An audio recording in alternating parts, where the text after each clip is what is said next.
What's up, guys? Marc from Beyond the Real here. Today we're going to be talking about Mayans Season 3, Episode 7.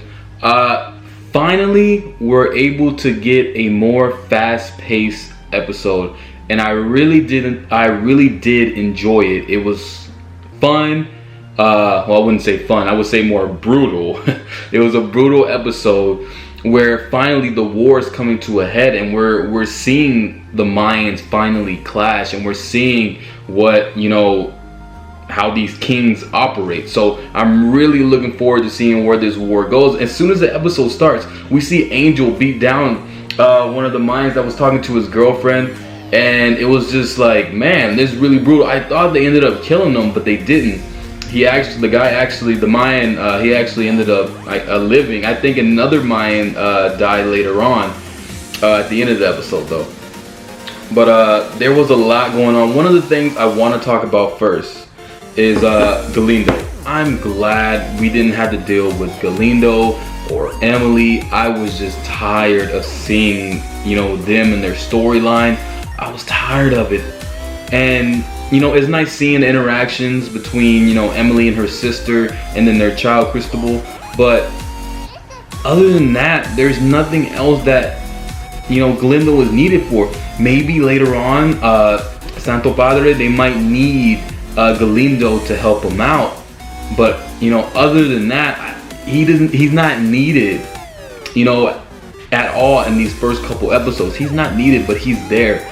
That's one of my first negatives.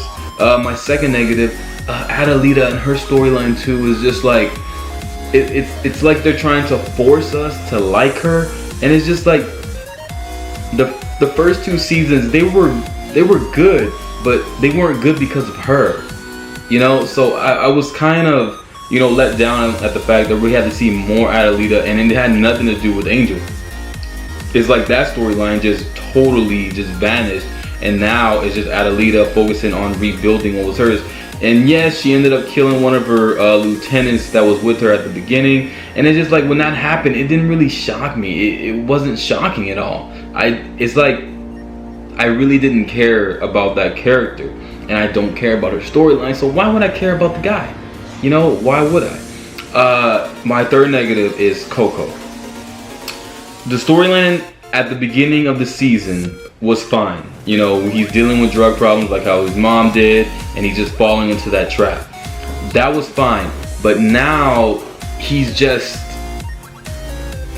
We've already seen all of this play out in many other shows. And a show that comes to mind is Breaking Bad. And in Breaking Bad, we see Jesse Pinkman. He's dealing with drugs, heroin, everything. But he's able to overcome it every single time, and there's always there's a reason for it. It's just Coco's just using just to use, and it's getting old. I know this. I believe I read somewhere where this happened to him in his real life, the actor's real personal life, and it happens to people in everyday life too.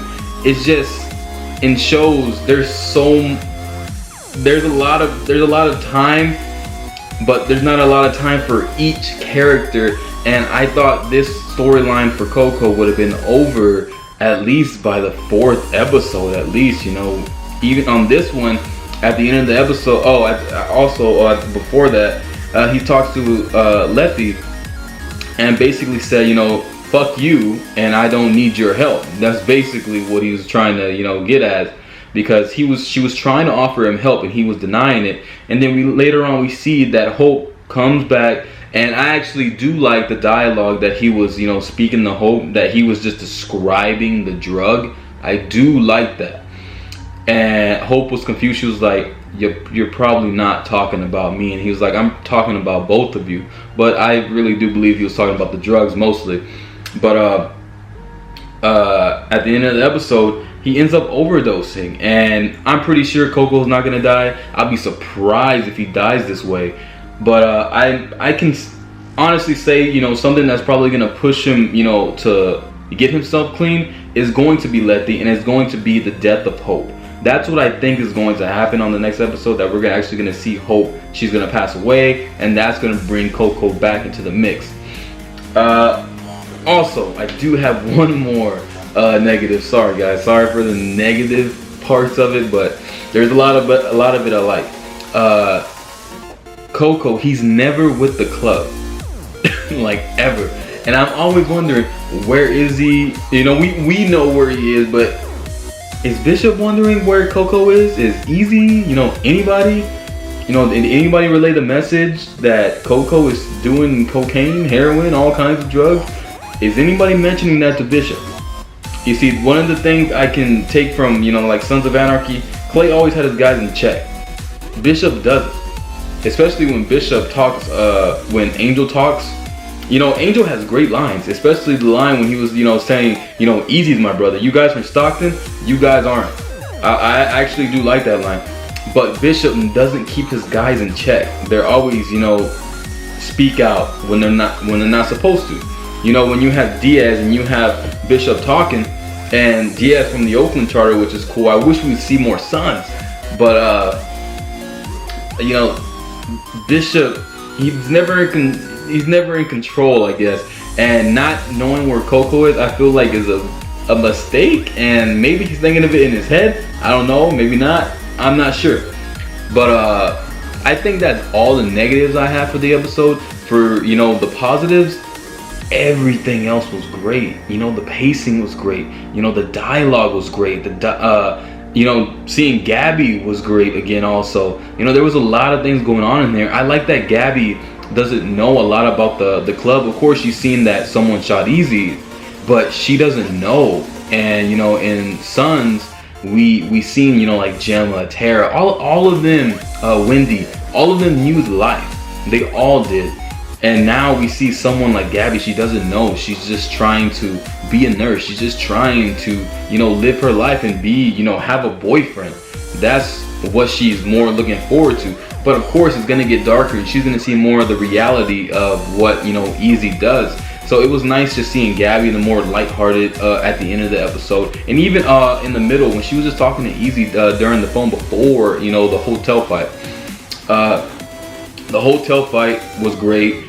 I was surprised that I'm surprised that no one had guns. I'm sure they had guns, but no one pulled them out. It was just a fight, and it was cool to see all of that.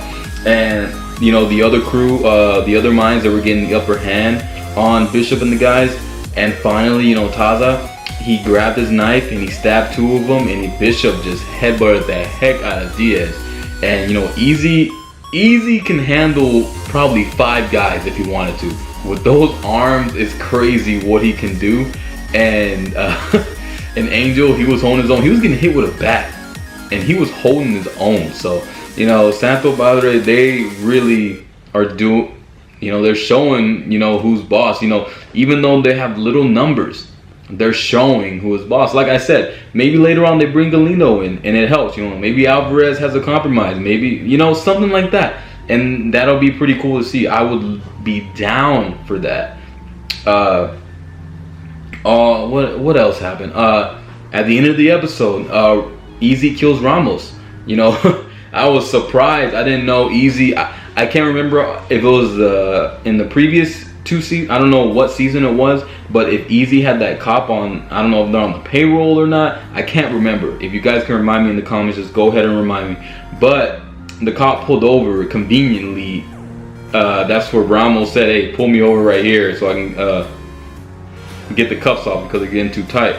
And Easy ends up just blasting them. Ramos is dead, and yeah, that's it for Ramos. So maybe that's going to have a larger impact. So I do believe Alvarez is going to get more involved with this mind war that is going on. Even though he's not a mind, you know, he's still a face of the Mayans, and everybody knows him, and they're going to respect what he says no matter what. Also, there was a moment in the episode that I wanted to bring up with Easy and Steve. That, you know, the prospect at the beginning, I didn't like him. I thought he was your typical, you know, guy that you just make fun of, and he's probably gonna die later. Kind of like Phil from Sons too. He never really felt important to me. But now in this episode, Easy talking to him, it's starting to feel like Steve's gonna be a more bigger player in the group. I might be saying that now, but then, you know, next episode he could be dead. You never know. But from this episode, it seems like Steve's is getting a larger role than he had before. And the heart to heart, you know, just Easy talking to him like that is great character development. That's why I'm saying in this episode it had great dialogue between Angel and Easy, between Easy and Steve, Bishop, Diaz. There was a lot. Coco and his Lethia's daughter. Everything was great. I'm glad this episode was like this because I was being let down for the season, like I was telling you guys on the previous video. But now I'm looking forward to the next episode. I want to see where it goes from here. So hopefully they're able to keep up the pace and we're able to see, you know, just a lot more craziness and brutality go on. So yeah, guys, that's my review for Mayans. Make sure you subscribe, make sure you hit that like button, and make sure you come back every Wednesday for a new video of Mayans.